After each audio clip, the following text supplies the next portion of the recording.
edition of the Huddle in partnership with our good friends of sports industry influencers and minorities in sports business. For those of you who are new, my name is Dominique Oliveto, and I am the host and co-founder of the Huddle.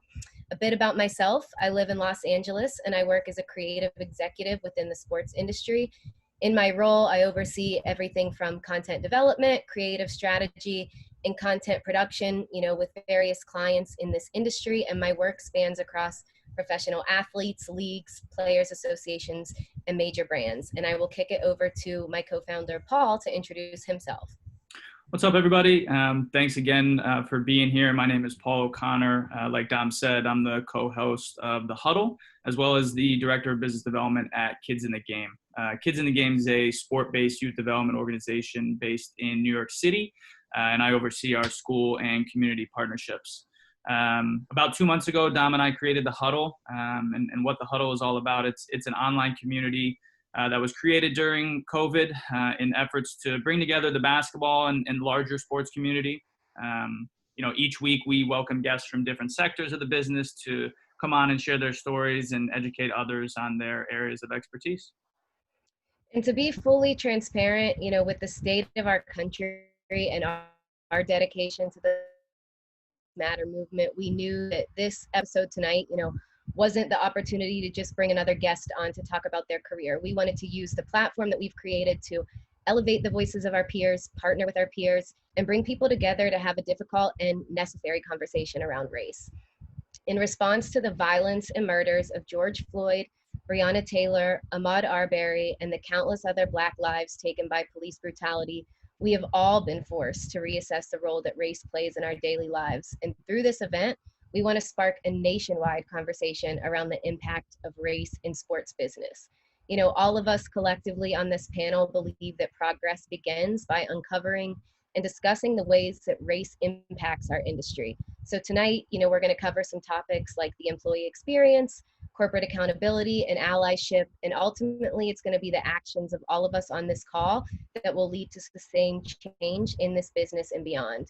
And, if you're new here, this event tonight is for everybody in our sports community who's committed to unity, progress, and action. And we hope you all will benefit from further perspective on these issues.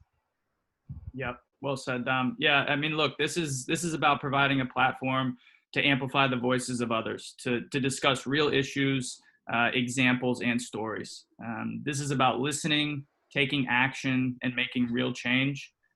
We want to activate in an area where we can immediately take action, and that's in our field of work. We want to get real about the role of race in sports business and shed light on issues happening in the workplace. We know that this isn't a conversation that gets solved overnight, but we believe that, this is a step in the right direction. Both Dom and myself are dedicated to actively engaging, learning, and listening, and using our privilege and voices to make space for others. Our hope is that this conversation would be ongoing, and we know it can be uncomfortable, but it's essential. So with that being said, I'm going to kick it to our awesome panelists tonight to introduce themselves. And, Melcolm, we can start with you. Awesome. Thank you. And appreciate you hosting this forum. I think it's a really important and timely conversation. And a lot of people are trying to direct their energy in terms of how to respond to everything happening in the fight against racial discrimination, when the truth is we need to start at home and within our businesses, and we see it day to day. So appreciate that. Myself, I am Melcolm Ruffin, founder of Sports Industry Influencers. We strive to close the diversity, equity, and inclusion gap prevalent in the business of sports and entertainment. We do that by connecting minorities and allies of diversity, equity, and inclusion through programming. We've hosted a lot of events, and we really just tried to build community and also help people of color advance.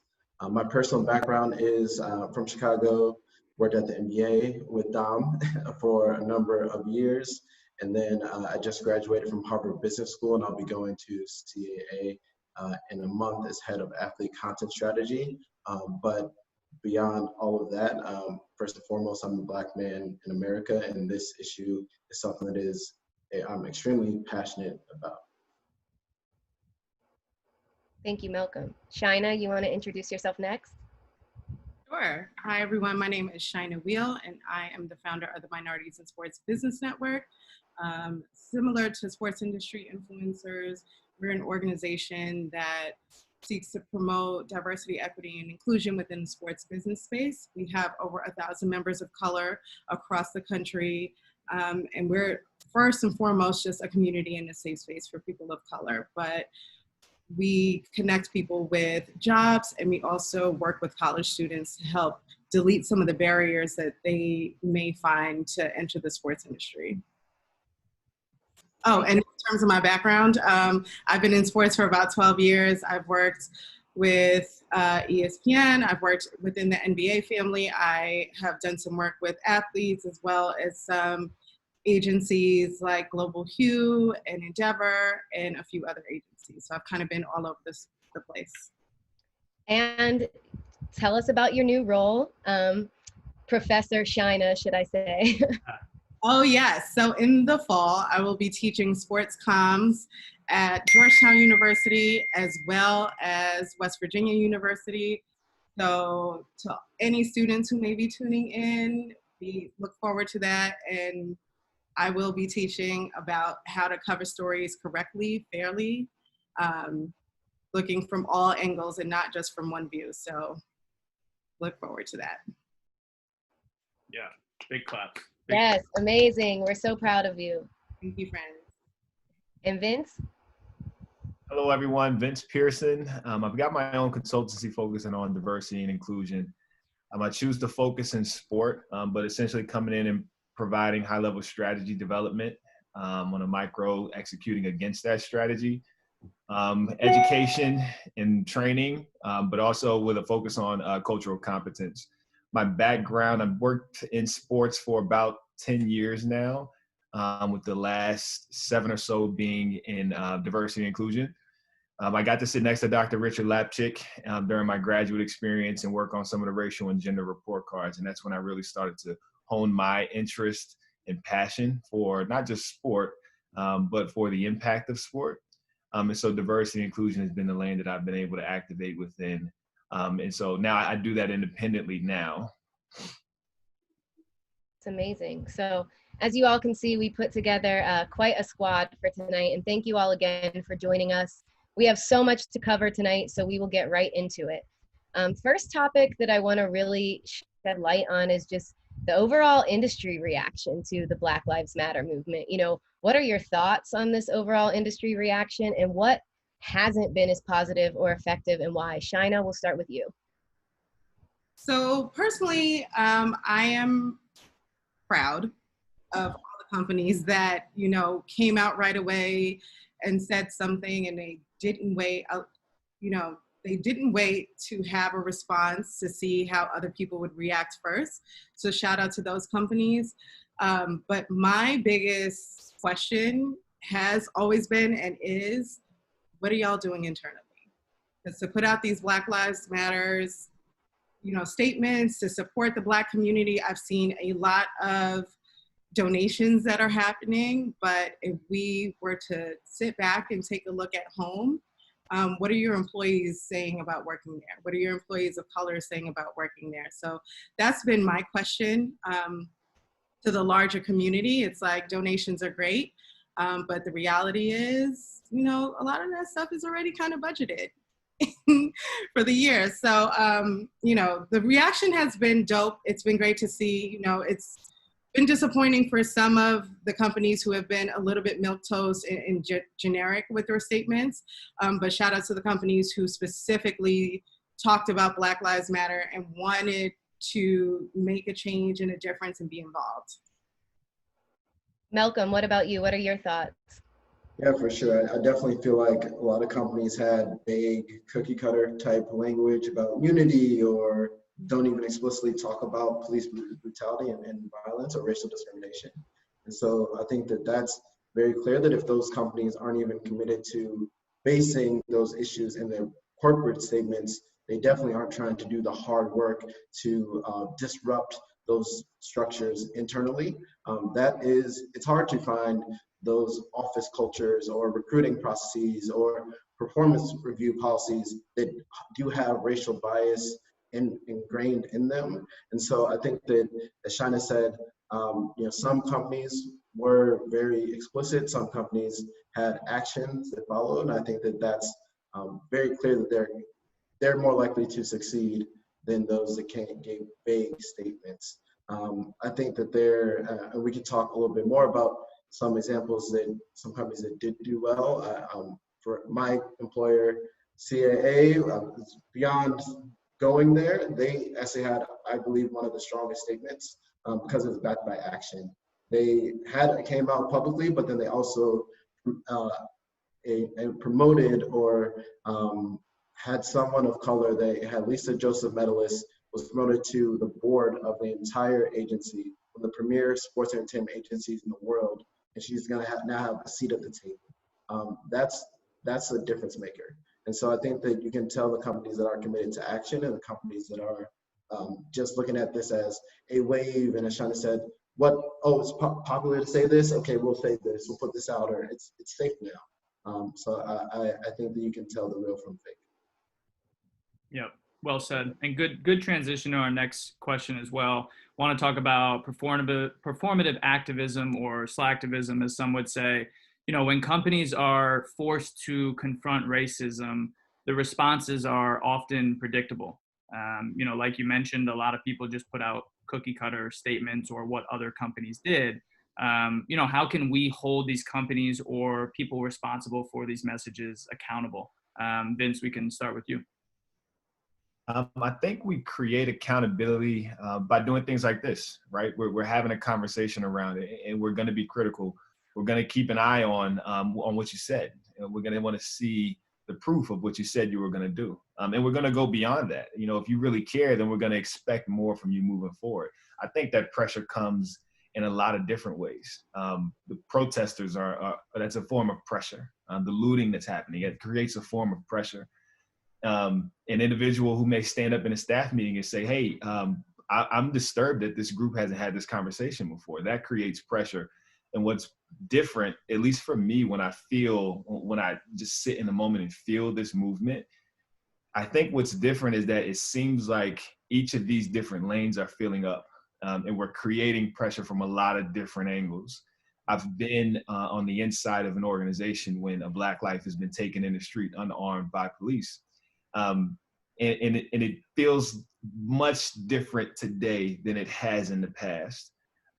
Just around the momentum that this has carried. I mean, here we are, 2 or 3 weeks removed from the incident that sparked a lot of conversation, and it feels like this is evolving. So I think the key, is to keep that pressure, and for everybody to do it in their own way. Some folks are going to be really sophisticated and strategic.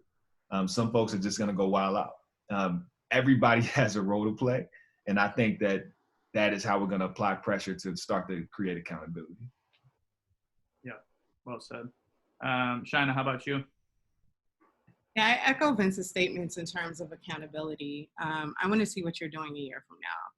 And not just that, I felt like with a lot of the statements, they were vague in terms of the actions that were being taken. So if you are a bank that's saying that you are going to partner with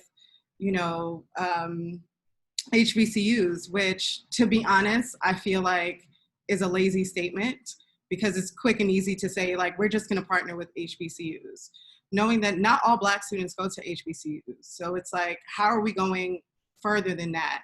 Because that's just an easy thing to say right now because it's a sexy term. But also, what are these partnerships looking like? Are you going, when you're providing jobs, are these only going to be at bank branches? Are we looking at corporate sides? So that's what I want to see. I want to see what the action that's going to be taken. I want to see how deep you're going and how surface level you're going to take. Yeah, and again, segueing us into our next question, like both of you said, at the end of the day, action needs to be taken to back these statements up. And I think this time specifically, like that's something that people are really going to be paying attention to and looking out for. So, you provided some examples, Shaina, but what would real action look like? And what are some examples? Melcolm, we'll hand it over to you. Yeah, and I think just to kind of close out the last question, I do think that this is going to be different, because these statements, whether the companies realize it or not, this is evidence. And so a year from now, 5 years from now, no matter how vague these statements are, they're going to have to be held accountable. And so I think this Twitter is one of my favorite kind of avenues of Twitter. And so the fact is that I feel pressure comes in three primary forms. It comes internally from employees and leadership. If they have a point of view they can push. It's the public perception, and that's really what has shifted, right? The public is now on a different side of Black Lives Matter, and now and that's provided a lot of pressure and has financial implications if a company isn't on the right side of that history. And also it comes from pressure from stakeholders, whether that be the athletes in the NFL case, right? They're forced to respond because a main stakeholder, the athletes, was disgruntled and voiced it, right? And so I think that pressure is going to create a lot of accountability from all of those sides, and we have to keep applying that pressure. We have to keep staying loud. I think that the one example I gave was of CAA and Joseph Panelist was a great example, but I think that in general, these companies need to have people of color and diversity across all spectrums at a senior leadership level. Because instead, what they're doing now, they're scrambling because they don't have people of color in senior positions. And so now they're like, we're the Black people, we need their feedback on this, right? And now you have Black people that are traumatized because of what is happening in the world, already struggling to do that. It's hard to even focus on your day job. And now you're also asking them to lead the charge on diversity, equity, inclusion of systems that have been complained about for decades, but you ignore the warning signs, right? So instead, you need senior leadership to be diverse, and then you'll have across all different areas, and then you already have the people in place to do the work. Yeah, that reminds me of like the meme that's been shared across social media that's like, thank you for your Black Lives Matter post. Now please share with me a photo of your executive leadership team. Vince, what are your thoughts? You're right, and you can't help but chuckle when you hear that, right? I think what I would consider to be legitimate action in this moment is for companies and for those of us who are in position to create pressure to encourage some really specific action that focuses on anti-Black racism. We're seeing what that looks like in society at its peak. Like we saw the most egregious of incidents. And unfortunately, we see those kind of cyclically when you think about our history. But let's do some research on what that looks like within the four walls of our corporation. Let's not start there in a lazy way by, like Melcolm suggested, let's find our senior most Black people and say, hey, we got a new job for you because you're probably already doing 3. Let's not do that. Let's not be lazy. Let's find people who specialize in this. And you can do that quietly. I'm not saying that you need to say, hey, look, we found all the ways that we're racist and we're going to tell the world, but do it authentically. Do it in a way that you get real information and then act against it. If you learn that 10% of your employees are Black, but 50% of your poor performers are Black, you've got a situation here where you've got 2 possible options. Either 1, Black people cannot do the job, or 2, you've got bias in the system. And if you tell me that Black people can't do the job, then throw the whole clip. We've got a whole nother set of issues that are going to be unearthed with that. So I think a real approach that focuses specifically on this moment. That's one of the frustrating things for me in diversity and inclusion. It becomes all things to all people, and you have these incidents, and before you know it, you're creating programs for white males to get mentored into executive positions because it's got to be open to everyone. Take advantage of this moment to be specific against the issues that exist and find out what that looks like in your company. Yep, that's good. Shaina, anything else to add on that question or topic? Yeah, so I think one thing that we're going to see is going to be this burst of D&I roles open up, right? We're going to start seeing D&I teams pop up at every company. Cool story. If that happens at your company, put some tangible benchmarks behind that. Do not just hire Black people to focus D&I roles just to have a face, just so you can put on your little corporate slide that, look, we have a Black person in a C-suite level position as our chief D&I officer. Have people who are going to come in and give them actual work to do. Do not just send them to all the panels and all the lunches and all the galas so you can have a statement there and say company X has a diversity and inclusion team. Put some actual benchmarks. Let's have some percentages out there so we know a year from now, we can see the work that they did and allow them to actually do that work. So if you have people who are putting together strategies for your company, let them do that. And similar to what Melcolm said, don't put that burden on people who already have jobs, because you're only paying them for one. And I think that's probably happened to all of us in here, where it's, you know, a lot of us have been asked to do D&I work, or can you check out this D&I company for us, or can you sit on this meeting? I'm not being paid to do D&I work. I'm getting paid to do this specific role. So if you want me to do D&I work, you need to increase my salary and change my scope of my role. So I'll leave it at that. And with that, so I wanted to add, and I have to, is just, if we look back at this moment in time, a year from now, and we've got a lot of new diversity, equity, inclusion professionals who used to be marketing professionals, or who used to be communications, or on the revenue generating side, then we will have failed in this moment. Especially if they're people of color. We need those people to stay in, especially the revenue generating roles. So when you're pulling people out of a chief revenue officer track and putting them onto this chief diversity and officer track, if it ever even graduates to that, it's a disservice to the work, and it's a disservice to the person who was on a track that we need them to stay in. Absolutely. Yeah, and I'm sorry, I wanted to really reiterate Vince's point about revenue driving roles. And I think that that's something that a lot of people don't talk about because we don't know. There are not a lot of people of color in revenue driving roles, especially in senior revenue driving roles. And those are the roles that, one, make the most money. They are the most valuable to a company, and those people are less likely to be let go. So please put more, as Vince said, don't take those people out of those roles to come do your D&I work. Find people who actually have that background and can come in and do it correctly. Absolutely. And you always segue us perfectly into, you know, our next topic, which obviously there's a lot of reaction to the Black Lives Matter movement over the last few weeks. And we just talked about, you know, in this last section, how to really take action and not just make it a PR stunt. But there's specific history here, like what you just mentioned, Shaina, that needs to be talked about, you know, specifically to the workplace. So can you share just the experience of a Black employee in sports? You know, specifically, what is it like to be a Black employee in your specific vertical? Melcolm, we'll start with you. Yeah, I think that topic of segmented diversity, it cannot be emphasized enough.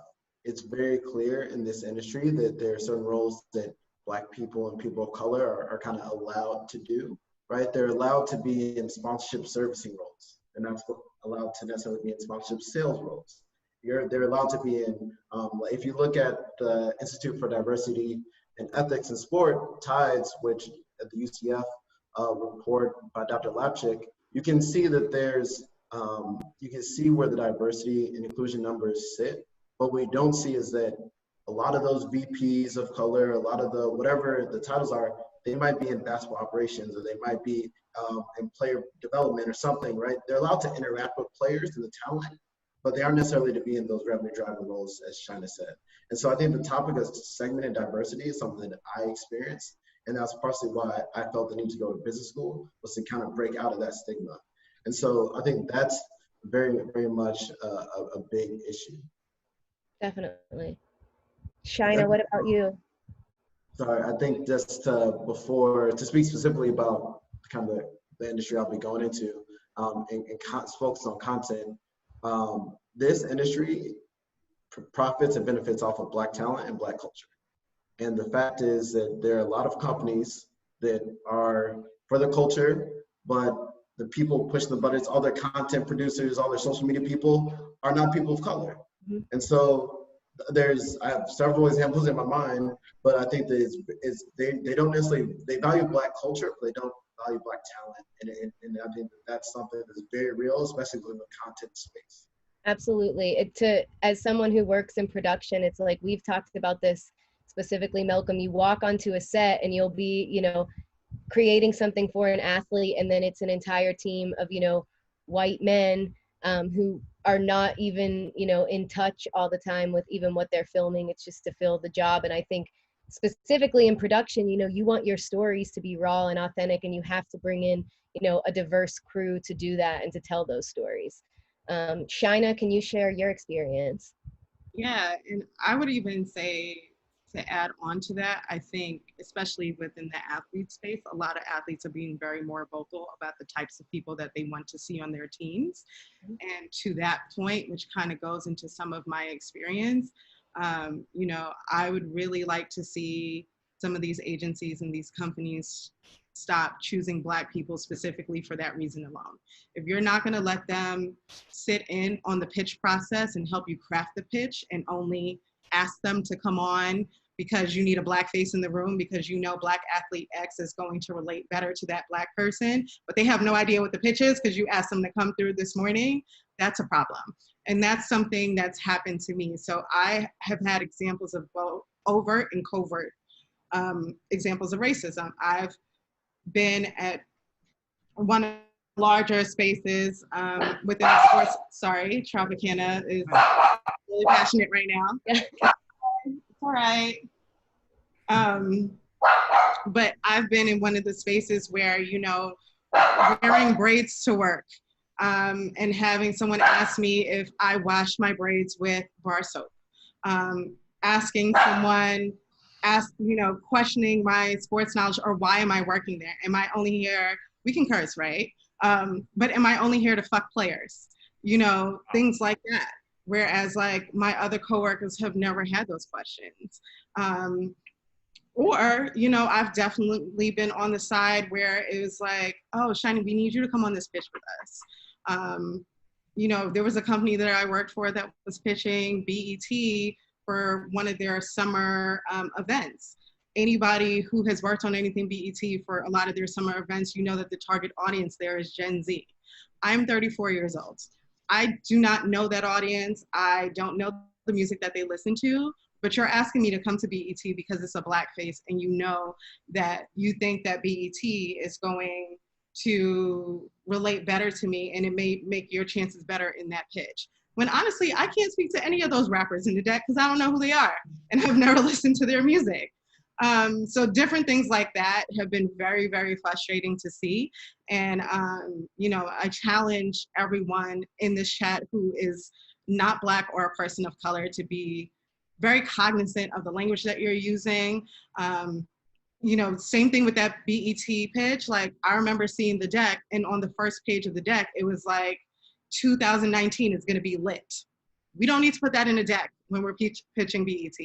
Like, we don't need to seem cool. You know what I mean? Like, your work should speak for itself without using, slang terms to connect with them. So definitely be very cognizant about that.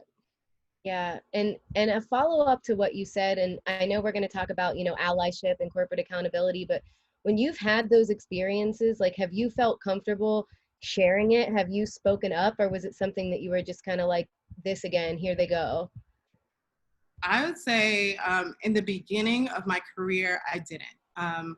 There's that extra layer that Black people have to wear to work, where it's like, how am I going to be perceived? So I know if I say something, am I going to be perceived as emotional, which has happened? Am I going to be perceived as angry? Am I going to be perceived as, I can't handle the job. I don't have thick enough skin to handle this job because I'm complaining. And I've seen that happen before too, where, I've had companies that I've worked at where if I've gotten emotional about a topic, I was called out on it. And then I've had a white coworker cry in a meeting because she broke up with her boyfriend and was coddled for that. And so, it's the differences in how that happens. I would say now, because I'm 12 years in the game, I don't give a fuck anymore, and I'm gonna say what I need to say, and I am vocal about how I feel. But I also realize that I have that privilege of being 12 years in the game and having the background and just being able to communicate better, where, you know, when you're younger, when you're just coming out of college and you think you're in what your dream job is and you're in your dream industry of sports and you think you're going to be doing all these cool things. And when these happen to you, you kind of just don't even know how to react, because you're thinking about like, okay, I don't want to seem this way. I don't want them to perceive me this way. I want to feel like I'm just here to do my job and I can do it well. Yep. I think that there's a lot there that I definitely relate to. I think that the concept of covering is something that a lot of white people don't understand. The act of covering, when is suppressing a part of you or feeling like you can't bring your full self to work. And that is exhausting. And the truth is that sometimes you might go the full day without seeing another person of color at your job. And you just kind of feel like you've been suppressing part of you. And then in the day, maybe the whole group's going to happy hour. And maybe I don't feel like going to happy hour, right? And just continue to be in this environment. But you know, that's oftentimes, that's being considered not a team player, right? Or whatever. That's how these things manifest themselves. And I think the truth is that if you really start to understand, listen, and empathize with the experience of Black people, and people of color, you'll understand how some of this manifests itself. Well, thank you for sharing that. Yeah, for sure. Melcolm, you mentioned it earlier, but you know, it's clear that the sport industry profits off of Black talent and culture. But does this industry respect and empower Black people beyond the court or the playing field? And can you guys provide some specific examples? Vince, we can start with you. You know, I'm really just so moved by some of what was shared before. And I think, Melcolm, you mentioned how exhausting some of the code switching covering may be. I want us to think about how also psychologically harmful it is when you don't have a professional experience that you've ever showed up in a genuine way, because you've always had to try and navigate this space of how much of me is allowed here. Even just that question that you have to stop and ask yourself, how much of me is allowed in a room that I'm about to literally walk into? Like, that's psychologically damning.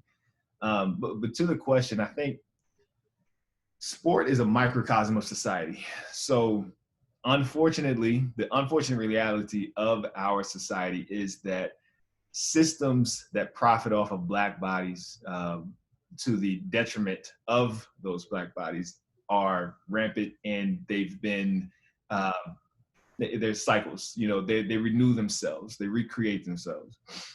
Sport is no different. I think what does make sport stand out is how visually jarring it is to look on a field and see 70% Black players and look on a sideline and see 90% white coaches. And there's just so many eyeballs on this thing called sport. So I think that's what puts sport in a different category. And so it's almost, we're going into this moment of, you know, creating, again, this concept of accountability. Who's going to be held accountable for that? What does accountability look like with that in existence?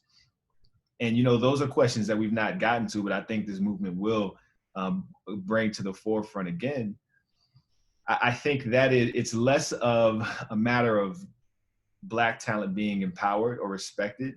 And it's more analyzing the system and asking, was Black talent even ever a consideration? Because you'll find, and also the question of just what does Black talent have to do to get respected, right? They exist. You have St. Marshall, who's, you know, president and CEO of the Dallas Mavericks, so exist, but what's the bar? How attainable is it really? And so I think it's more questioning the system and looking at who is this designed for, you know, and then we can start to, I think we're gonna have to shuffle the cards over after that. Yeah, for sure. Melcolm, how about you? I have nothing to add. Vince warned us. He told us he was in his bag today. So Shaina, anything to add or follow up to there? No, Vince got it.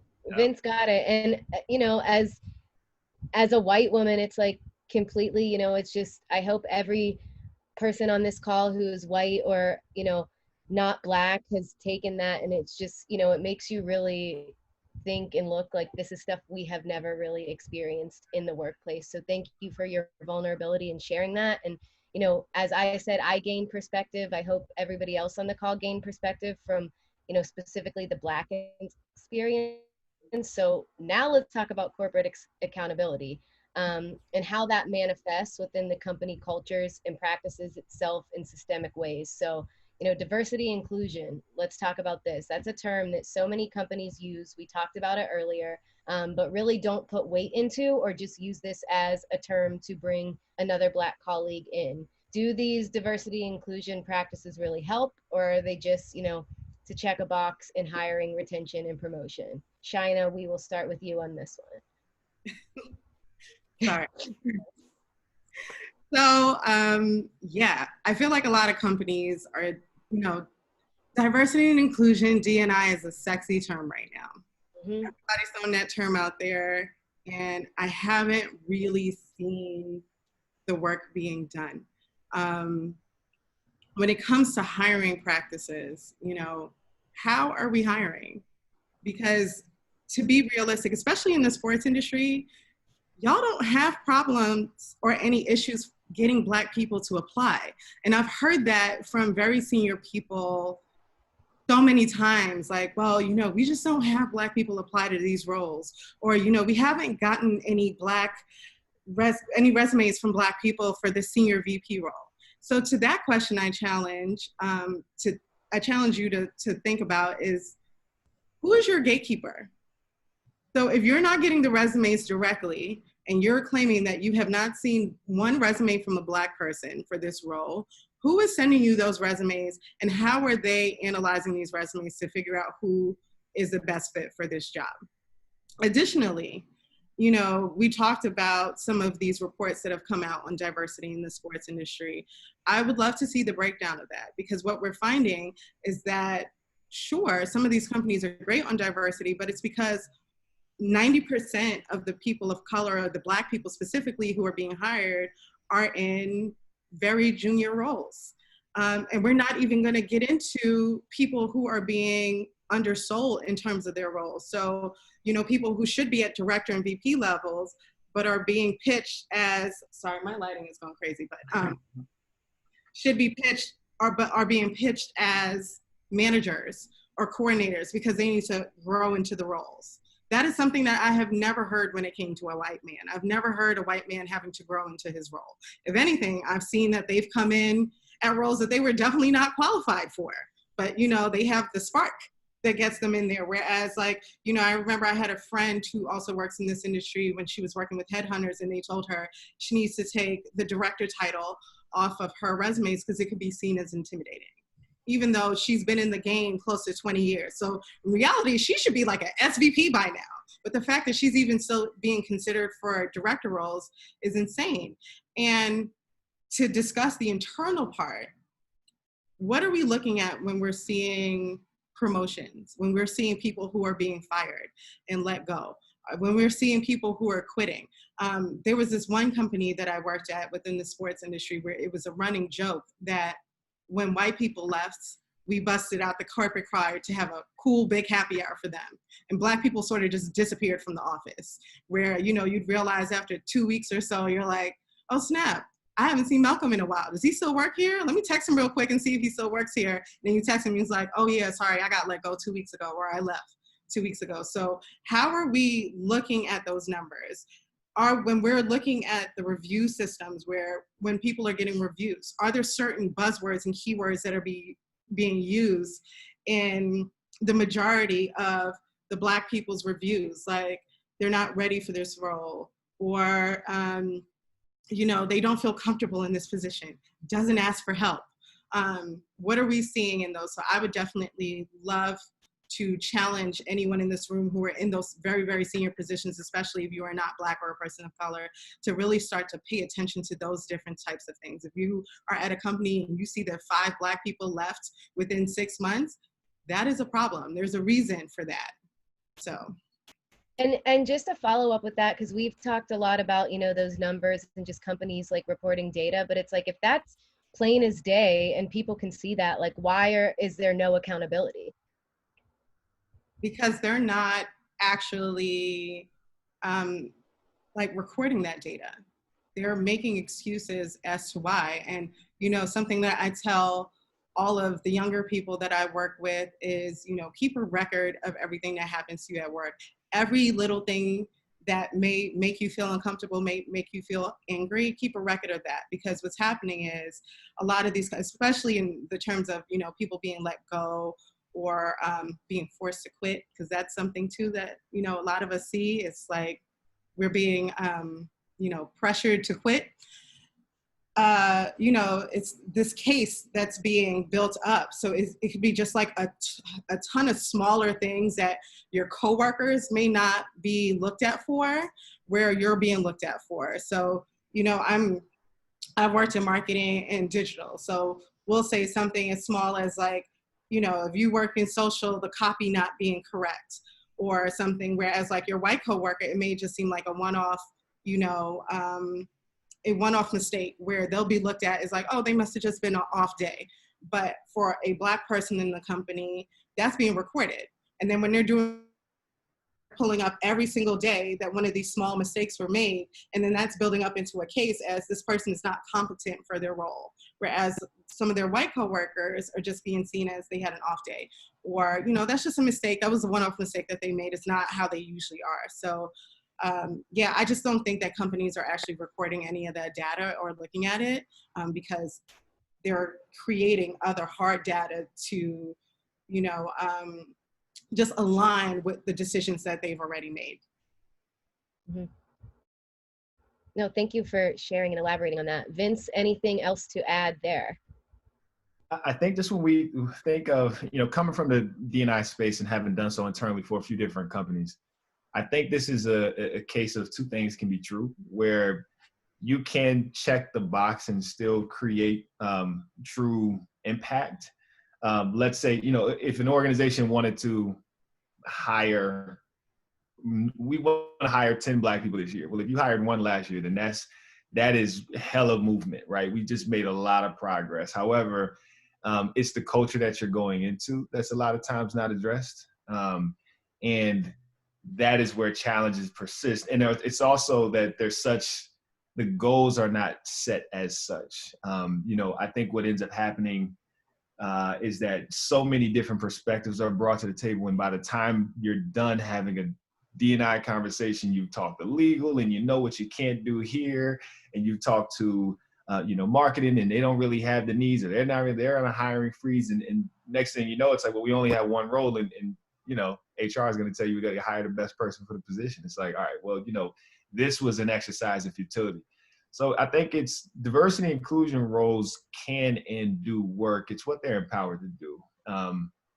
It's, are they actually empowered to come in and look at your practices for how you approach how you approach talent acquisition? Can we analyze that process? Are we able to look at gender pay equity? Is that something that we care to do, or do we just want to look at our multicultural marketing platforms?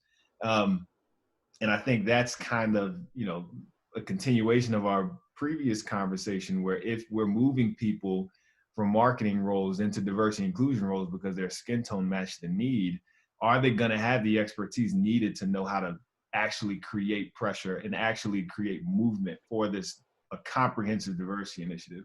I think it's something that is possible, but it has to be addressed in an authentic way. Absolutely. Yeah, Vince, I think you hit the nail on the head.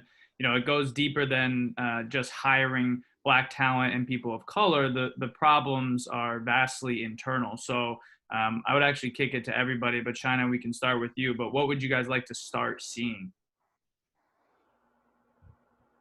Yeah, I kind of touched on it before. I would love for these companies just to take a step back and start looking at their own internal practices. Maybe that does take, like Vince said, hiring someone who has these skills and isn't just on the marketing team or the comms team to come in and can really break down what your needs are.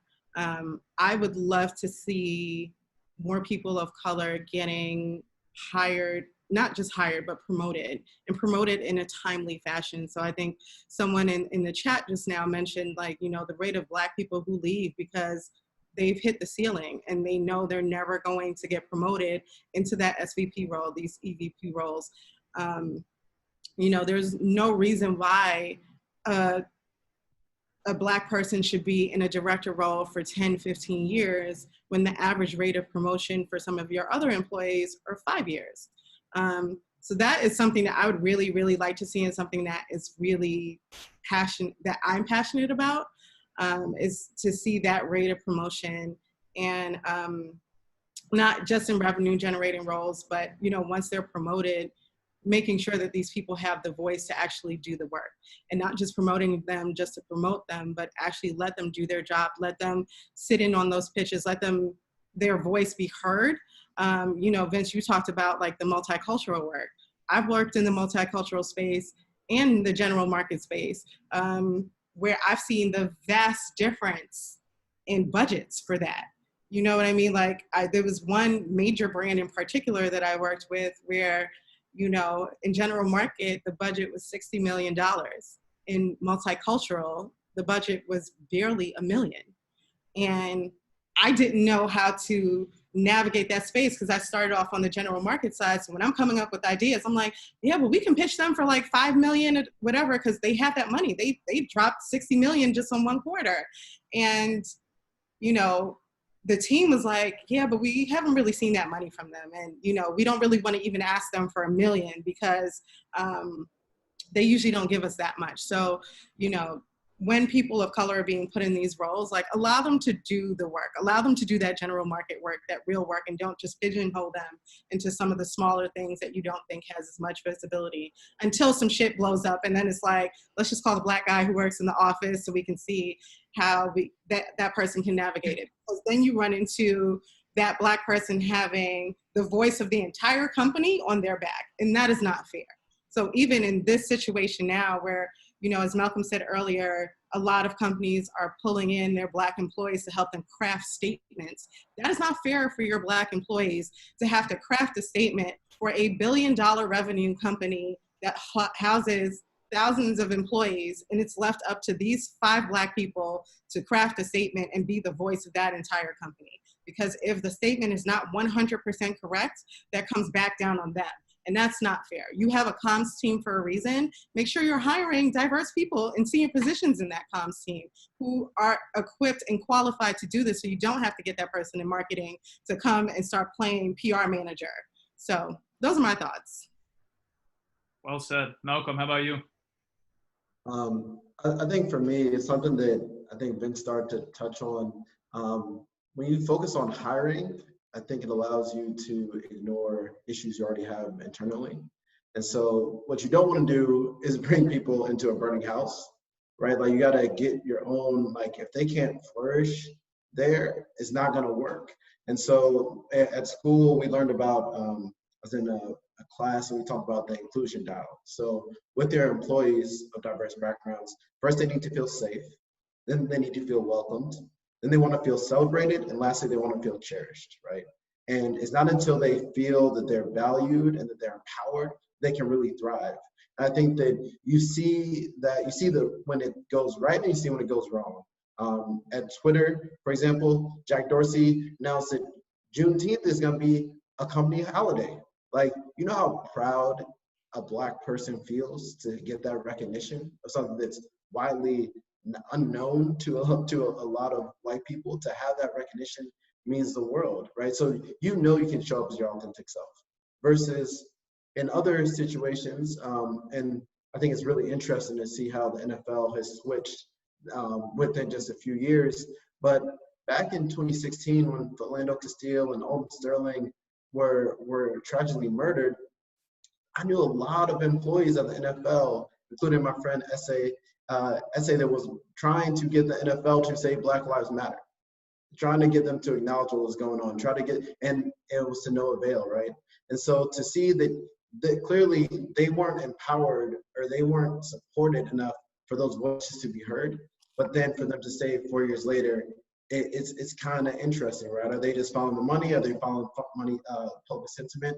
It's hard to reconcile those things. And so I think that first you have to really think about how you value your Black talent and your talent of color, and whether they're actually set up in a position to flourish at the same time that you focus on recruiting, right? You need to be able to walk and chew gum at the same time.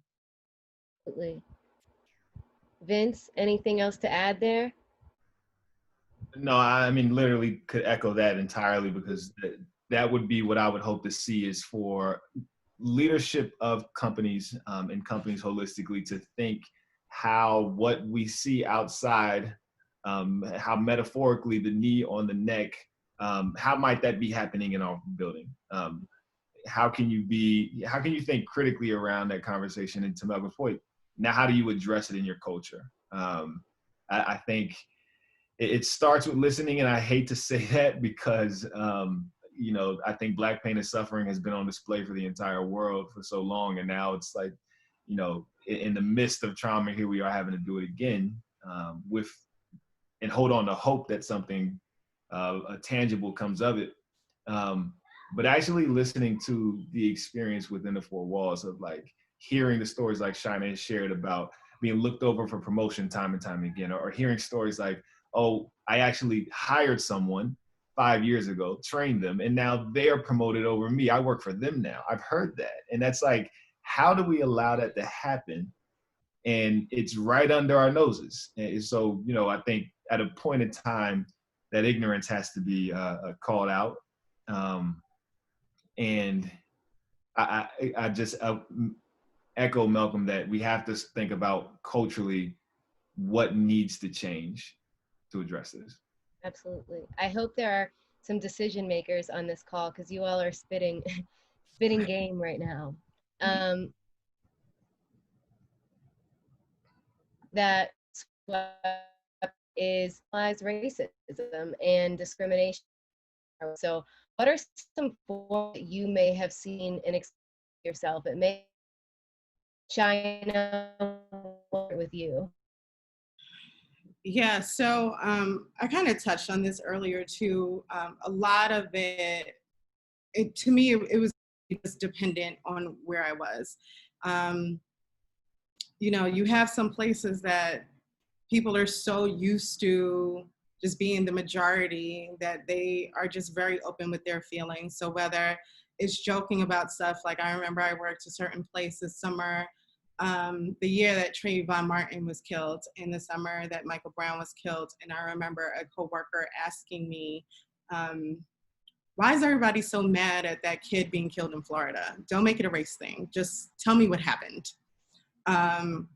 And stuff like that really affects your coworkers. Like, it's bad enough that, as a Black woman, I saw a child be murdered, a child who looked like my nephew, who looked like my cousins, be murdered, and know that that could have been one of them.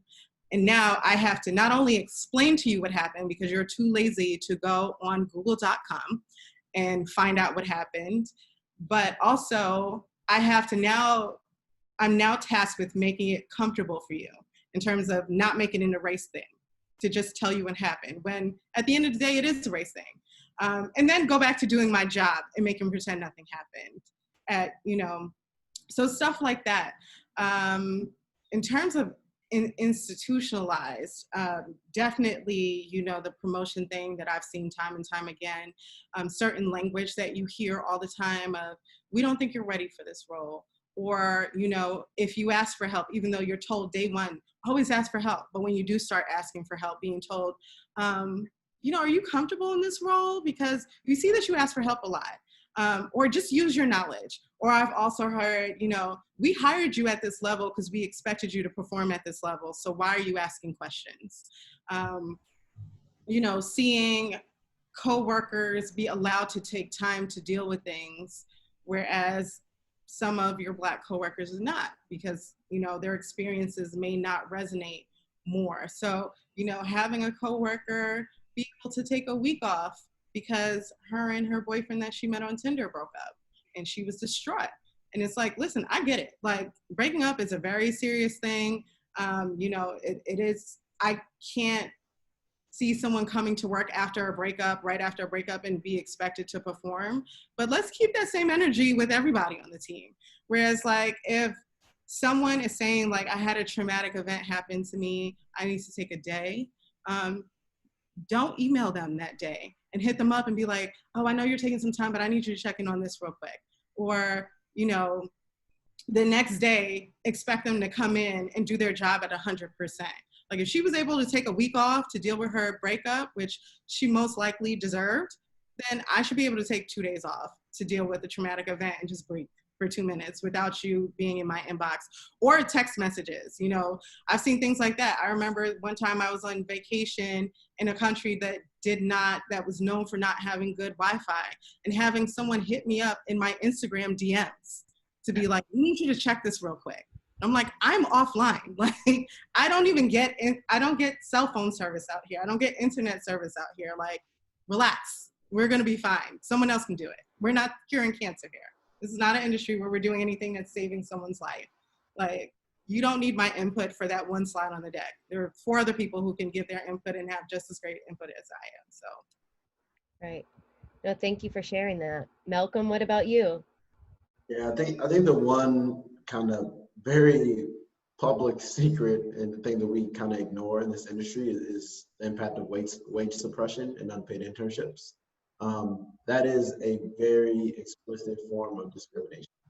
And so I think for me, I have a personal example. After my sophomore year, I landed an internship at Octagon, and I was gonna have to move to Virginia to take an unpaid internship. And I had no way of doing it. Fortunately, they had a scholarship program when I applied, and I was the one student that got, I think I got $2,000 for the full summer. And that's what I had to survive on for the summer to pay my rent and everything else. And any money I made as RA and everything else, right? So the fact is that this industry, intentionally, we have prevalence of unpaid internships, underpaid entry-level roles.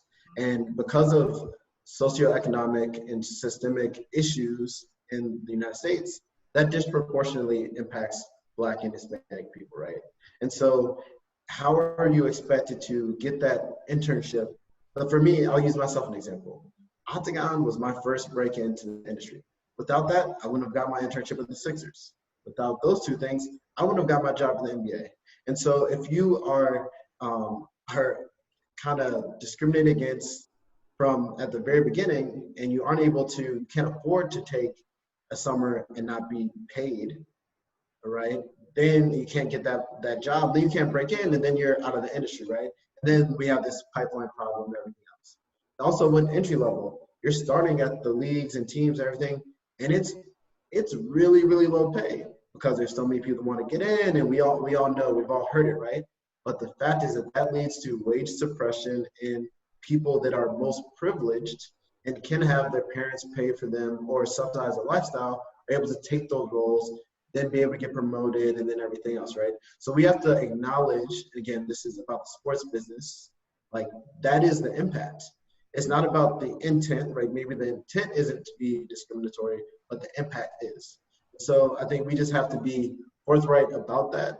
And as much as we can, and as we advance in leadership positions, question those assumptions, try to find ways to make it feasible for employees to make a living, especially living in the New Yorks and LAs of the world. So I think that's a very tangible example of racial and economic discrimination in the industry. I also want to break down the unpaid internship a little bit more, because I've had that experience, not only myself, but with students that I've worked with through MIS Next. So when there was one student in particular who I worked with who, took this unpaid internship in New York City. She was coming from a smaller Midwest city. And the reality was she couldn't afford to live in New York. So, me being her mentor, I let her stay on my couch for a month, and then found a friend who was able to let her stay at her apartment for a really cheap rate. But what ended up happening was she had to then go get a second job when her white coworkers were able to only focus on their internship. So, you know, if they even are able to somehow make this work, most of these kids then have to also get another job just to support themselves, which is something I had to do. So you know what that means? That means that when the office is doing office happy hours, she can't go because she has to go to her job. So she can't connect with her colleagues. She can't network appropriately because she's now at work to just pay for the rent just to live in that city. When other coworkers are staying late to work on a deck or a pitch or whatever, she can't stay late. She has to leave at 5 o'clock on the dot because she needs to go to restaurant X to do her work. So what that does is, as Melcolm said, it already puts them behind where they're starting way behind their other coworkers because they're not able to network efficiently. They're not able to put in that extra work that can raise them up and maybe have a company look at them like, oh, we want to hire her full time, because what management is seeing is she's leaving at 5 o'clock on the dot every day. She's not as committed as these other interns. And not even thinking about the fact that, no, she has to go work so she can afford to come do this free work for you. Mm-hmm. So. And not caring at all that you're having somebody do your free work for you and not able to have the same experience as others. Vince, anything else to add? Yeah, I mean, I just want to high level this for a moment and just like have it be understood that, you know, to Malcolm's point and Shaina as well, with an unpaid internship, these things become institutionalized because everybody's okay with it. Like, there's not many folks who are advocating to get rid of that. Why? Because, oh, I had to do it, and that's how you get grit, and you know, you'll find a way to you'll figure it out. And then it's almost like the fact that I figured it out now actually works against the person coming behind me. But high level, it's just when those systems impact people of color more adversely than people who are not of color, then that's institutional racism. When there are performance evaluations who judge people of color more harshly than people who are not of color, that's institutional racism. So I think it's just bringing it a higher level and just thinking anything in your system that seems to land on people of color more heavily, we have to at least ask the question of, is there institutional racism at play here? And I think that's what doesn't happen. Far too often it's explained away because, there are several other folks who maybe you can even point to metrics and say, well, this is why the performance evaluation went that way. Well, this is what we pay all the interns, and we actually increased the intern pay for the last 5 years. Rather than focusing on the question of, does this land on people of color more adversely, and then how can we fix that if so? And I think it's important to say, we haven't touched on it yet, but diversity, equity, and inclusion is just good business, right? Like we talked, like the fact, if you have more diverse people at the table, I understand we're saying, we're suggesting increasing wages, everything helps improve diversity, right? But also having more diverse people is better for your business. And there's a return on that. In the long term, there's a return on that. And so by having a more diverse perspectives in the room, you're gonna have better ideas, you're gonna have more authentic marketing campaigns, you're gonna have more, the content is gonna be produced by the people that actually have lived experiences, and so it's gonna be more relevant, right? You're just gonna have a much more, just have a much better design. And that's with an industry where the majority of our talent and the players are of color, and then also a lot of the audiences, right? So it just makes sense that the products would be representative, would be designed by people that are representative of the audiences in so many ways, and the primary stakeholders. So I think that's just one thing that it would be remiss if we didn't highlight and explicitly state that. No, thank you. There are hard facts and numbers that prove that you make more money when you have a more diverse staff. It's like, I forget I want to say it's close to, and Vince, you may know this better than me, it's close to like 75%. High companies who have a more diverse staff are 75% more likely to make more money. So if you don't give a fuck about anything else, you don't really care about this diversity stuff, cool, but you're gonna make more money. So it's like, at least fake and make more money. Yep. Absolutely. Get better ideas, everything. It's like we talked about with the creativity. It's like you keep things the same and you're going to get the same, which I think we've seen from some of these institutions and how things have continued within our industry and society for a long time. Mhm. Yeah, for sure. Want to switch gears into our last topic of the night before we take Q&A, but want to start talking about effective allyship and progress. And, you know, now that we've recognized some of these issues, how can a lot of the people on this call help to change things internally? So let's talk about what allyship looks like. First question, why is performative allyship so dangerous, especially in our industry?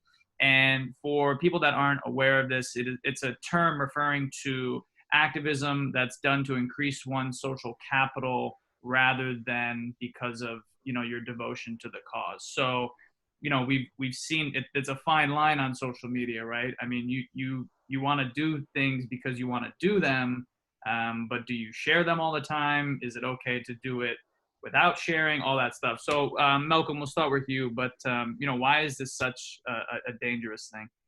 And this is what I'm really afraid of. So performative allyship, what it does is it dilutes the value of the entire movement and the credibility of the entire movement, right? So when you have thousands of people that are performing without having meaningful action behind it, now the ones that are actually intentioned and inclined to act, they can't necessarily break through, or they can't have the impact they wish they had. Or what it allows is people to dismiss the issue. It's like, oh, we did our good deed, we posted our black box, we've kind of done our job here, right? And you've already seen that. My timeline on Instagram is after that Black Tuesday, I haven't seen much more of the protests, I haven't seen much more of the stats, I haven't seen much more of the injustice, right? Everybody kind of washed themselves and cleansed themselves in this kind of this performative act, and they were able to kind of move on with their breakfasts and brunches and everything else that they kind of want to post or consume. And so I think that it's really dangerous for us to miss this opportunity, because what it does is it drowns out the sincere and authentic voice. Yep. Shaina, how about you? Yeah, I echo everything that Melcolm said, and to push it a little further, when you're practicing performative allyship, but you're not actually practicing that in your personal space within the office, you are hurting your colleagues. And that's just the bottom line of it. You are stunting their growth, you're hurting them. So it's like, if you're going to be an ally, as I've said earlier, like keep that same energy across the board. Do not just post the black box on Instagram. Don't just post resources on Twitter or wherever, or retweet a whole bunch of Black Lives Matter posts, or retweet your company's statement and comment like, I'm proud to work here, when, you know, you're dealing with your own colleagues. You're not continuing that sentiment. You're still engaging in those really harmful practices that, you know, harm your Black colleagues. And you've been, you know, so open and vulnerable, all of you, about real issues that you all have faced and your other Black colleagues have faced. So for those of us on this call, like, what would effective allyship in the workplace look like? You know, you said Shaina speaking up, but what else, you know, would really be effective? Vince, we'll start with you. I'm going to share a story so everybody get comfortable. So I've always considered myself an ally to any underrepresented group. So I had an opportunity to attend an Out and Equal conference, which is one of the largest LGBT advocacy conferences globally. And I was unaware of that when I went to attend. This was 5 or 6 years ago. So I walk into the room and I am one of maybe 10 people who identify as heterosexual in a conference of about 1,500 people. I could feel myself get uncomfortable. And I even stood up to ask a question at that conference, and I introduced myself, name, title, this is who I am, this is where I'm from. I'm here as an ally, and here is my question.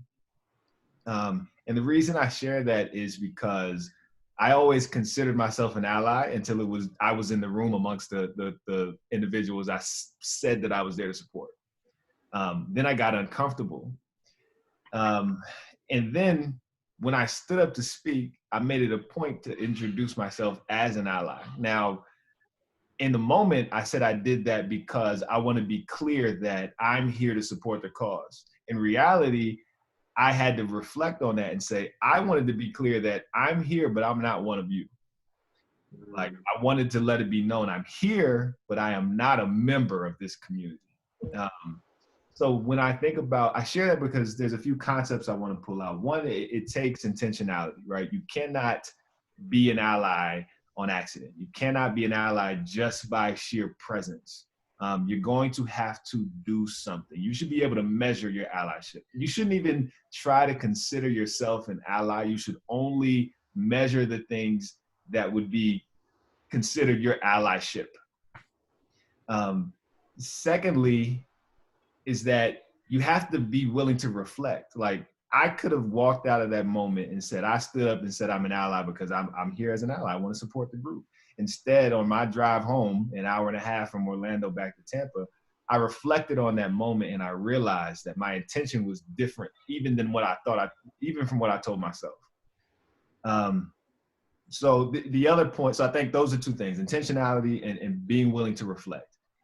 The other piece of effective allyship is you can't just be an ally when you're amongst your group. I personally got really upset with Drew Brees this past 2 weeks. Almost even more so when he announced himself as an ally, because you don't get to just say that. Like, you play to not center this on Drew Brees. Your proximity does not determine your allyship. You can grow up around said group and still have very ill thoughts about said group, even though you smile and call them friends. So I think it's putting teeth to this thing called allyship and get away from the labels of I am an ally instead challenging ourselves to prove our allyship. Very well said. Very well said. Yeah. Melcolm? I think I agree 100%. Allyship is a journey. And I definitely, I acknowledge, like, there is functionality here, and I'm with you on everything you said. I think that allyship also requires people to embrace that discomfort, but also be willing to sacrifice power, sacrifice privilege, right? If you only are an ally when it's convenient to you, you're not an ally, right? If you're only an ally when it doesn't impact you, you're not an ally. And so I think that that's a term that people need to internalize and realize that, all right, I might feel uncomfortable, or maybe my cousin that I recommended for this job doesn't get it. I'm gonna speak up and say that, like, this other person of color actually is a fantastic candidate. Or maybe I got credit for something that Shaina said. I'm gonna be an ally and say that actually, I think I was just building off of what Shaina said. You know, that's what being an ally is. And so I've seen allies that have said, after, like, in that specific example, after the meeting, they say, oh man, I felt so bad when I think he thought that I said that, but I was just repeating. It's like, but you didn't speak up. You didn't feel bad when you got that shine, right? And so allyship is speaking up when it's hard, and it's also about I think it takes listening, it takes empathy, but it mostly takes action. And the thing that I found really tough to see is that people don't always do all three of those things. They don't always listen, empathize, and act.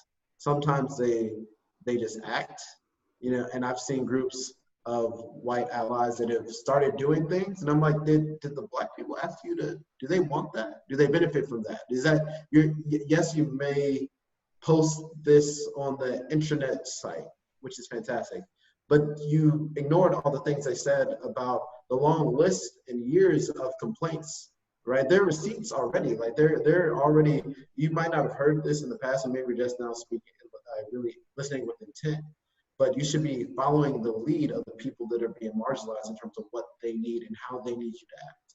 And so I think that that's something that allies, it really requires an adept and a great ally to act in the ways that is, which will benefit the people that are really being discriminated against.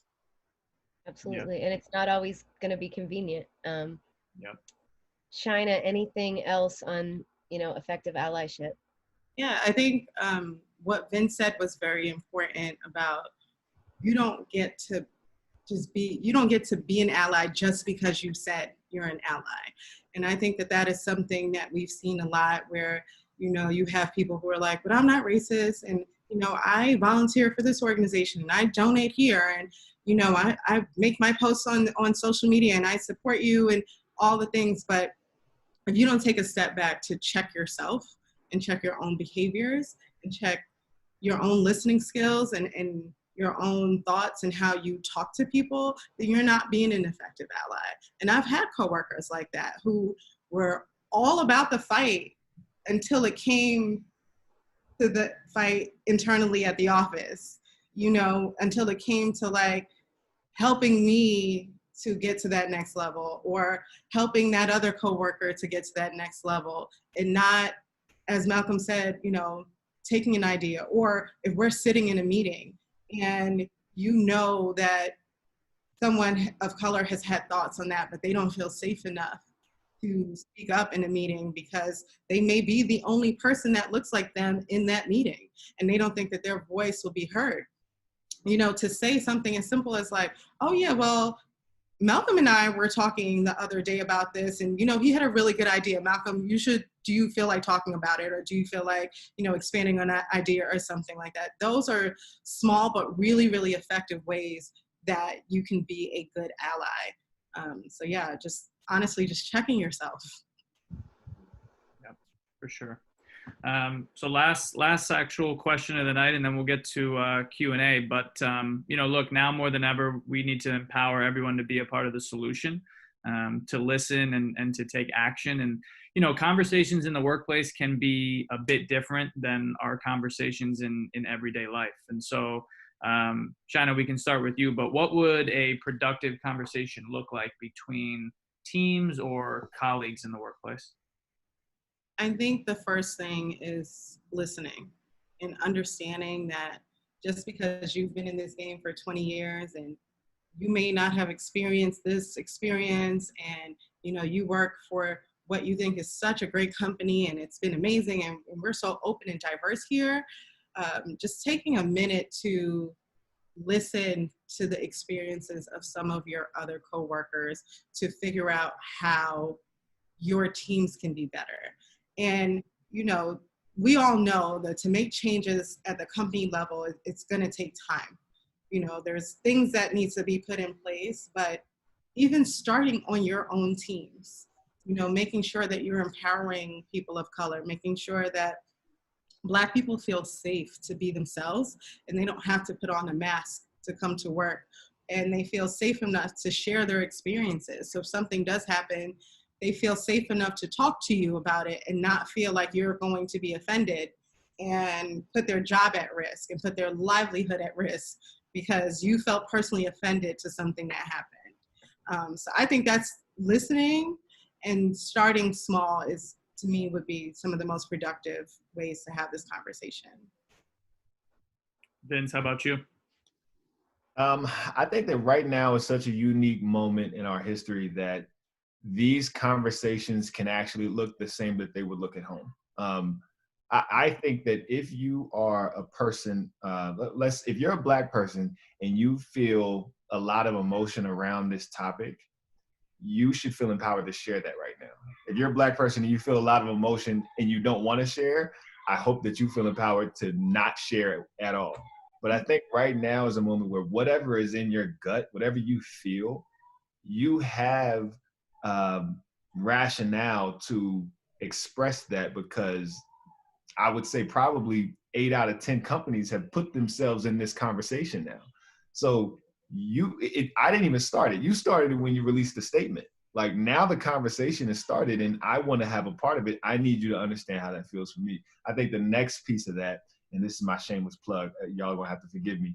You need someone who can facilitate that conversation to the next level, because the emotions and Black pain and suffering are one thing, but how we're going to address the systems that kind of reinforce that internally are quite another. I can't tell you how I was so hurt that I walk in as a Black man and say good morning to folks and they completely ignore me. I can't tell you that those things happen and what we need to do is address, well, you know, we need to address X, Y, and Z so that we can be better.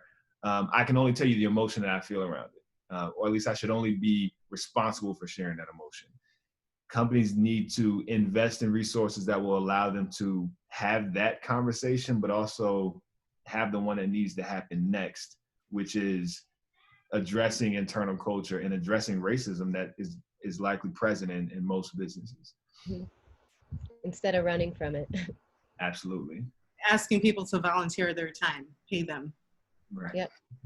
Yep. No, well, thank you all for sharing. Extremely open and transparent conversation. We do have some guest questions, and then we want to share with you all some action items that we've all put together. So Paul, if you want to take us into a couple guest questions, we'll go right into that. Yeah, for sure. So the first one was actually sent before this, so I appreciate that. But the first question is, as an African-American student, I have aspirations to graduate from college and break into the industry of professional sports. However, it is a lifelong struggle to break down racial barriers and advocate for justice and equality for our people. Sometimes it is rather overwhelming. I am fortunate to learn from Melcolm and how he faces this adversity. Would the rest of the panel like to share how they have embraced this challenge? Shaina, you want to start? Sure. So kind of like I touched on earlier, I'm at a different space in life right now where my ability to care has gone out the window. But I will say, one of the first things is to realize that this is a space for you. And I know that that is very hard sometimes because we're taught that this isn't a space for us and we're kind of just a guest in this corporate world. But know that, like, you know your shit and you are an expert at something, whatever that is, and you can talk to that and you can speak to that. Some of the other things that have really, really helped me as well is like just finding my tribe, whether that was in the office of having my safe space of group of people that I can talk to and you know, vent to, or even my own platform, Minorities in Sports, where, you know, that has turned into a safe space in a community where people can just share their feelings and get advice from other people who look like them. Definitely find mentors. You know, I remember at a lot of my companies, at least 3 or 4 of them, I've been a part of, like, you know, our little Black Girl Magic crew, where it's like, we are each other's safe spaces. I know that I can put in that group chat, or we can go out for drinks later, and I can really be my whole self without fearing what's gonna happen to my job, without being scared to get that random HR calendar invite that says they wanna meet tomorrow. So yeah, definitely I would say find your tribe, start to really practice and know that this is a space for you and that you can do this work, and definitely look for some mentors. The only thing I would add is, you know, connect on LinkedIn and let's start to build that, right? Let's create the network. Let's be sure that you have the outlet. Do not take on the weight of these systems of inequality and injustice and feel like entering this industry that's your job to fix. Absolutely educate yourself, absolutely do what you can do within your sphere of influence to be sure that you're combating the issue, but do not accept the weight because it is designed to exhaust you. It's designed to defeat you. But, you know, I think Shaina said it expertly, that you had to have a tribe.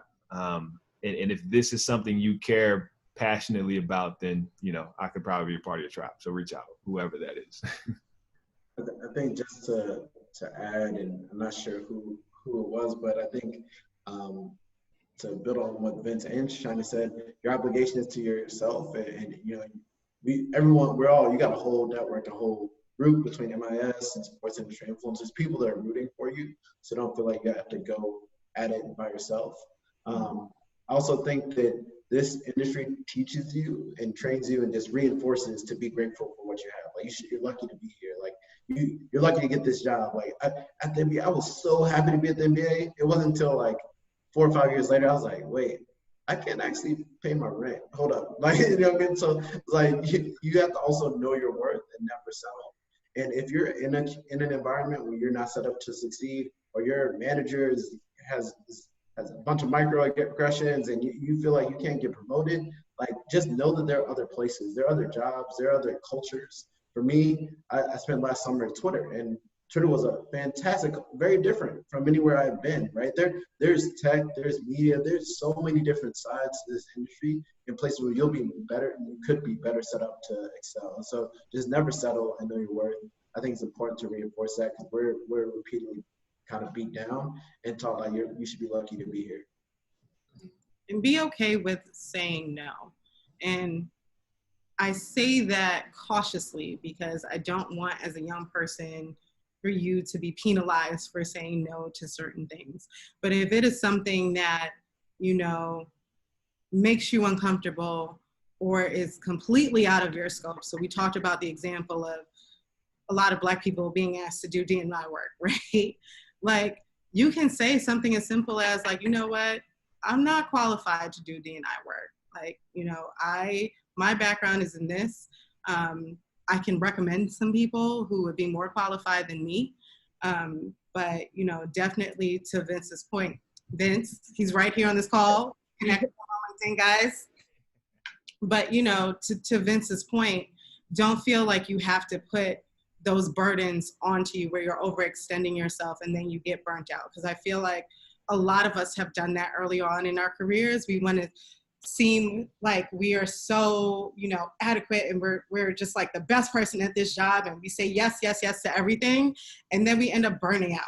And we end up not doing things effectively because we took on too much. And then we're at work every night till midnight because it's like, we didn't have, you know, we weren't able to say like, you know what, I can't really do this.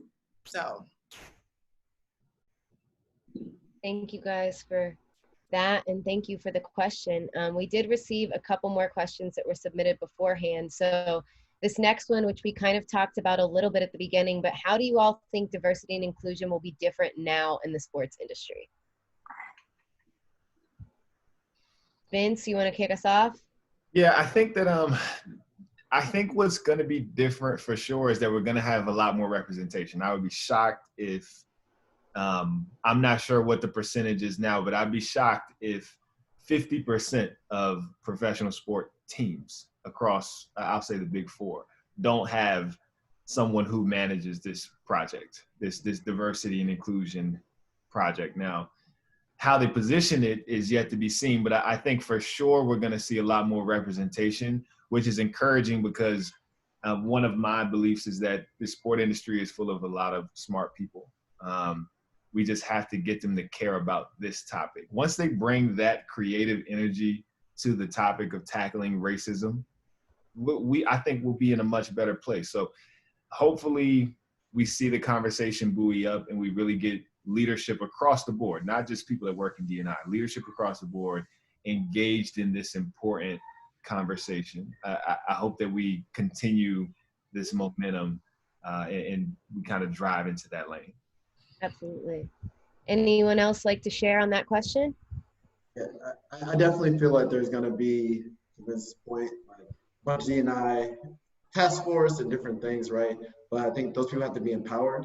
I think when those implicit bias trainings come out, like people need to show up, people need to take them seriously, right? When this wave or movement, if I hope it doesn't subside, if it does, and you have that diversity and inclusion or implicit bias training, and January, February, like your attitude and how you approach that is going to make a difference, right? So if you go in and you say, I'm excited about this, I'm open-minded, I'm going to make the best of it, that's very different, right? If you blow it off, if you skip it, if you have a head count and you skip those trainings, what signal does that show to your workers, right? And that's been historically, that's kind of been what happens, right? The whole department has a D&I or implicit bias training, and the VPs aren't there, the presidents aren't there, the directors aren't there, right? So what signal, if the bosses don't take it seriously, that means it's not valued, that means I don't really need to take it seriously, right? So I think that it's gonna be critical that we continue to keep that same energy as we've been saying, and also empower the people that do take on these roles in D&I. And I think that we all wouldn't be on this call, we wouldn't have organized this event if we didn't believe in the power of sports and the power of this industry to be a driver of society and a driver of culture. There's a whole history of sports being a driver of cultural change. And I think that we should continue to strive for that. Yeah, I think I'll add to that. I think we are going to start seeing a lot of those be mandatory, especially for senior leadership. It's going to start being part of, whatever trainings that they have to do for their jobs. Because to your point, Melcolm, like I remember a board being at one of my companies being called out on that, where the head of HR was like the only person who showed up. And during their board meeting, she called everybody out and was like, there was not one person in this room who was there. And you guys are the people who need to be in those meetings. So I definitely think that, we're going to start seeing those be mandatory. But I challenge those of you who are attending those to actually listen and be open to what these instructors are saying, because it's one thing to attend, but if you're only attending because you have to and it's mandatory, like, listen, we all do those trainings when we first get hired someplace, right? How many of us have actually taken a minute to actually go through those trainings and understand what they're saying? Or do we just answer all the questions because we have our real jobs to get back to, and we're like, this training is going to take 30 minutes, so let me just answer the questions that I know are going to be there. So like, if you are in these trainings, actually sit down, listen, be open, don't be defensive. People are, not coming at you directly. They're not telling you that you are a horrible person, but just be open and listen to the experiences so you know how to better conduct yourself and be a better teammate to your team. Yeah, for sure.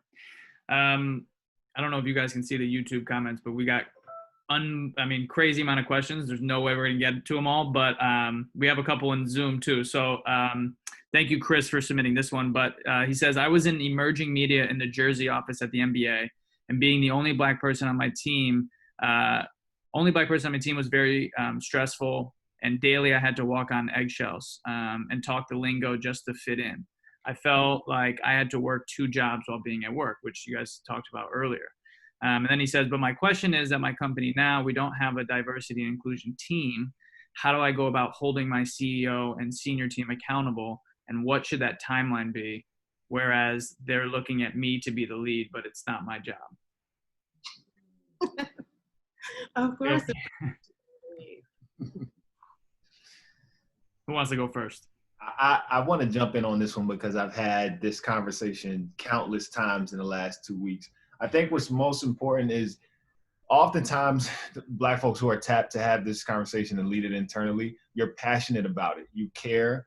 You're probably very much in tune with being a high performer. Like you want to do good work, and you may even want to stretch opportunity, and this might look like that. Take your time, and if you choose to, take your time and build a plan. And at the end of that plan, say that you need to hire someone to execute this.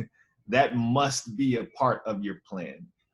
That can even be step 1 of your plan. And then step 2 is refer to step 1. Like that is how I think that is the most that you should have to do. Now, if you choose to do more, then I think you can let passion guide you. But I definitely would just recommend, if you're either we need to hire someone full-time to do this, or we need to hire someone, a third party to do this.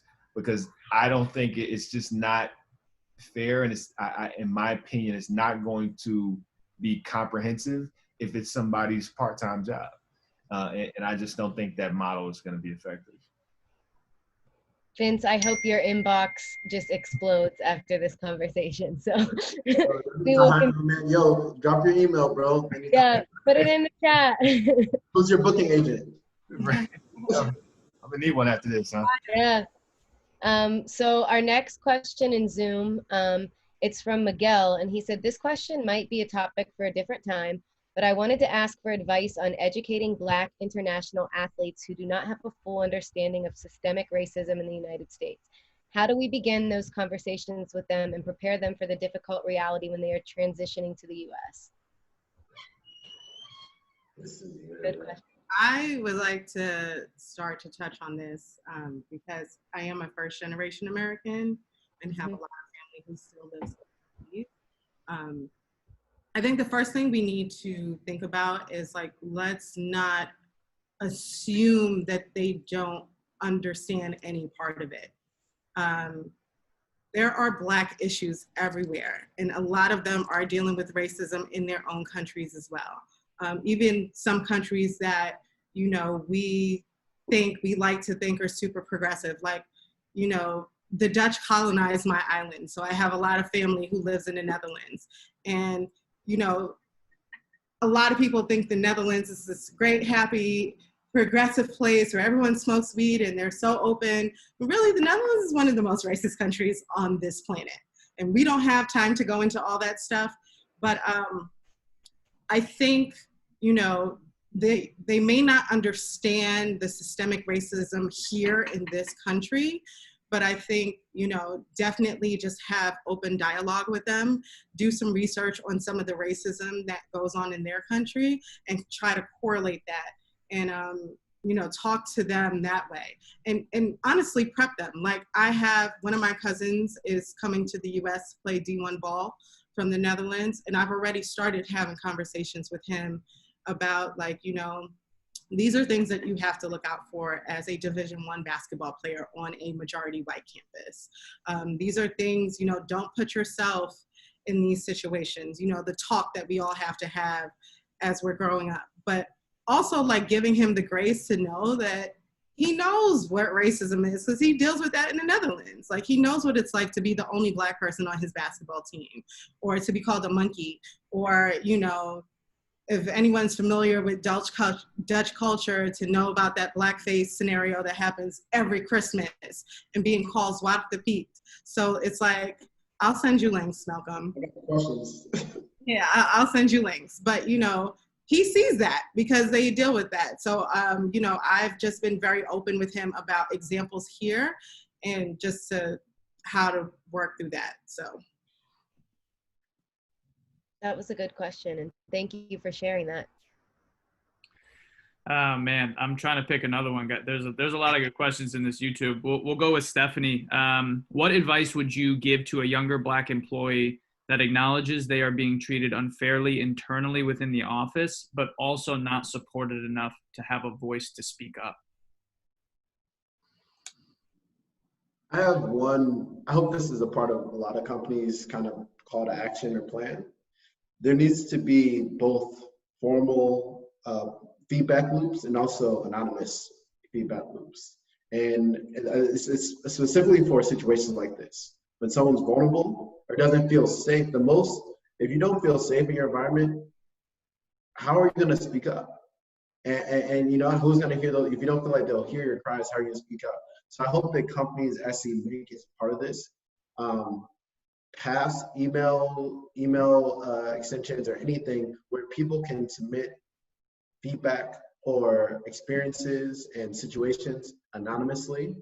Or if you don't have that within your company, I've heard of people building anonymous emails, Gmails or whatever, and sending it to leadership, right? Because if you're concerned about retribution or job security, Uh-oh. We lost We're one. frozen. Steady Riley Wi-Fi. It was getting good. You're getting really good. Okay, you're kind of back. Kind of We're bad. back. That's that. Maybe not. Man, we made it an hour 45 with no issues. That's pretty good, though. Dang, Malcolm.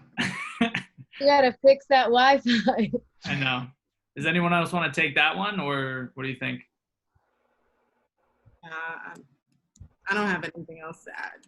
Okay. Yeah, I mean, yeah, I think it's discouraging to hear, and I'm really wanting to provide information that's helpful, that doesn't sound like just keep on going, because I don't. I'm sure you've heard that 100 times. I think this is where a tribe comes in handy. If there aren't those formal or informal feedback loops, then you could be at a crossroad where you have to make a difficult decision. But I think this is also another example of maximizing this moment and taking advantage of the fact that a lot of things are being brought to the forefront, and you can be bold no matter where you are in the company right now. Now, again, it has to fit your personality type, and maybe this is something that you're early enough in your career where you're okay testing the waters, but you can be bold now. My opinion would be that nobody wants to be the company who fired the Black person for speaking up about something today. I mean, I don't think that, I can't guarantee you safety, but I would feel like that's something that's a truth in this moment. So perhaps that's something that you can leverage to just feel like you can have a voice in this moment. Yep, for sure. Well, look, we want to be cognizant of everybody's time. First off, thank you, Melcolm, Vince, and Shaina for tonight. This was amazing, and I hope that it was super valuable for everyone that was on the call, and super impactful. We don't want this to end with just a conversation. This is just a starting point for us. We want to empower others to take action and hold ourselves and others accountable. So we put together an external call to action as a direct follow-up. We created a link tree with some good resources that I'll put in the YouTube comments and we can send out afterwards. But, I think one of the first external call to actions is, we talked about it a ton, is to listen and to empathize. Talk to your colleagues, talk to your family members, talk to your friends. You got to get out of your comfort zone and be comfortable being uncomfortable. Vince, you talked about it. Everybody talked about it on this call. So, I think that's step one, listen and empathize. Yep. Thank you, Paul. And I think, education. We talked a lot about this in this group specifically, but to my white and non-Black peers on here, it is imperative that you educate yourself on race-related issues, both, just in our country and in the workplace. I think, our Black colleagues and peers and friends are burdened by the question of what can I do? What do I need? I don't think that's their job. I think it's our job to educate ourselves, continue to be more informed. Like we talked about a lot of things tonight that may be eye-opening for some of you who haven't specifically looked for it in the workplace. So think about how you can maybe educate yourself on some of those numbers and statistics that we talked about in your company. Take what you learned tonight and educate others in your circle and immediate community. The dialogue that you can have is going to be extremely important. I think another one is to advocate. And sorry, excuse me for the Wi-Fi situation. I already got Ted Riley jokes in my group chat, and I'm not going to stand for it. But I think that it is incredibly important for allies to advocate behind closed doors. And like we said, not just when it's convenient. How can you use your privilege to fight racial discrimination? That's the only way we're going to close this gap. I think examples of that are, you can advocate by not only mentoring. I heard this quote. It said people of color are over mentored and under sponsored. How can you sponsor someone to get that next role, to get the promotion they deserve, or to get the job somewhere outside the company? If you see the ceiling at their company, use your network. You refer someone to a role that you hear of outside that company, right? How can you use your privilege to help to people of color and fight racial discrimination? Yeah, and to add to that, kind of the theme of the night is, you know, keep that same energy across the board, you know, sustained action. Not everyone is meant to do everything. And I think that is something very important to think about as well. Like, use your strengths and build on your strengths. So if you are someone who is not a protester, that is fine. Call your representatives. Make, as Melcolm was saying, use your privilege within your companies where you are talking to other senior leaderships to not just mentor someone, but sponsor someone. Use your time to volunteer, to, you know, mentor the next person who's coming up, or do one-on-ones with someone in the office who you feel like has not been the strongest in terms of like speaking up, and kind of really get to know that person and find out why. You know, and apply pressure for change. So I think we've all talked about using our privilege. So making sure that you are using the privileges that you have to apply that pressure for change. And even to some of my Black colleagues in here, you know, recognizing that those of us at the more senior level, that we have privilege too, that we can start speaking up to, you know, say what we feel is wrong, or to even help that person who may just be coming in the door to get to the next level. And for me, I want to first revisit the kind of what brought us to this conversation, right? Anti-Black racism, injustice, and police violence. I think it's very important that in this moment, especially, that we name the enemy. If we're accepting anti-Black racism is the enemy, then we have to call it that. And racism at large, we have to call it that. You know, I think we've gotten a little comfortable calling it things like unconscious bias, like a microaggression. And sometimes those things can be true, and it can also be racism. And until we get comfortable calling it that, we cannot defeat an enemy that we won't name. And I think that's very important to accept in this moment, not to shy back away from this, and then to really just get engaged in the conversation. This is not a time to be silent. This is not a time to let a difficult conversation push you back into a place of being silenced.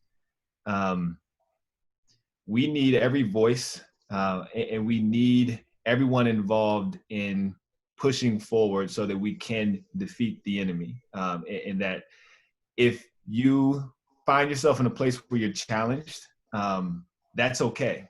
And that's going to happen. But be sure that you show up to the next fight. Stay in the fight. Be sure that you stay engaged in this conversation.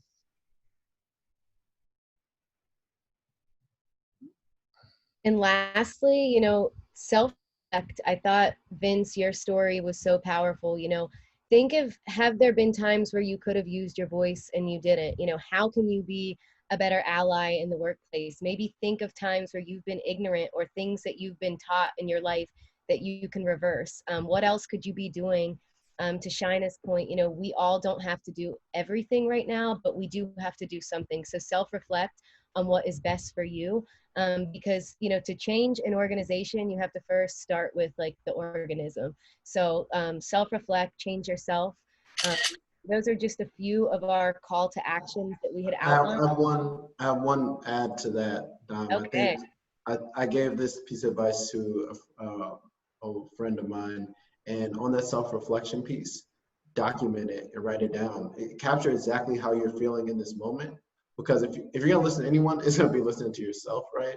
So if you write down what your takeaways were from today, if you write it down, what your reactions were to seeing George Floyd die, if you write down, or be murdered, I should say, if you write down all your feelings around this movement, write those down and hold yourself accountable for revisiting them, because you're gonna remember. That's gonna kind of charge up that battery again and keep you in the fight, as Vince said. So I think as you do that self-reflection, document it, and it's gonna be something that you're gonna be able to listen to and remember how you felt, because I think the reality is that for a lot of people of privilege, race is something that they can forget.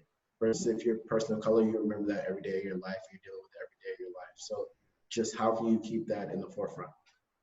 Yeah, absolutely. That was very well said. And, you know, to piggyback off of that a little, like, you know, for some of us who may have just, you know, woken up, quote unquote, to this, it's like, think of how, you know, exhausted you may feel now, and think of having to experience that the whole day or your whole life, you know. So I think, you know, it's just so important to take these calls to action. In addition to what we have just shared, you know, we're going to be sharing resources and other initiatives that we've put together. I think, you know, collectively as a group, like, we've done some of this work together, and this is not something that just ends with a conversation for us. So please be on the lookout in your inbox in the next week for some things that we are going to share with you and some next steps that we're going to be taking on our end. You know, we're very committed to this as a unit. And Melcolm, you said it so eloquently earlier, like, we work in sports, we work in a very powerful industry. Like, we're all lucky to have the positions that we're in. So let's be a change in this industry. Let's show that we can, you know, stop some of these things and stop racism. And it starts with all of us on this call. So again, huge shout out to our partners, huge shout out to our panelists. We hope that you've enjoyed this conversation, but keep your foot on the gas. Like, this is a marathon, it's not a sprint. You will certainly be seeing more programming like this from us, and you will be hearing from all of us soon. And thank you again. This has been great. Thank you guys so much. Thanks, Really everybody. appreciate it. Hope everybody enjoyed it. We'll definitely see you guys again soon. Thank you. Thank you, Have a good guys. night. Have a good night, Tropicana. Bye, Tropicana.